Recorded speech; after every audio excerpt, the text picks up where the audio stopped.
Jo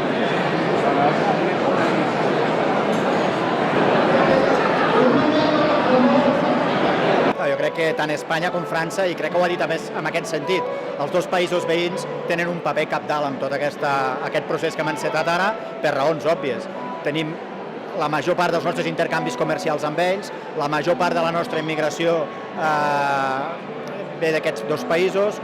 Nosaltres també portem gent en aquests dos països a través dels nostres estudiants, de gent que a l'arribar a la jubilació se'n va a residir a Espanya o a França.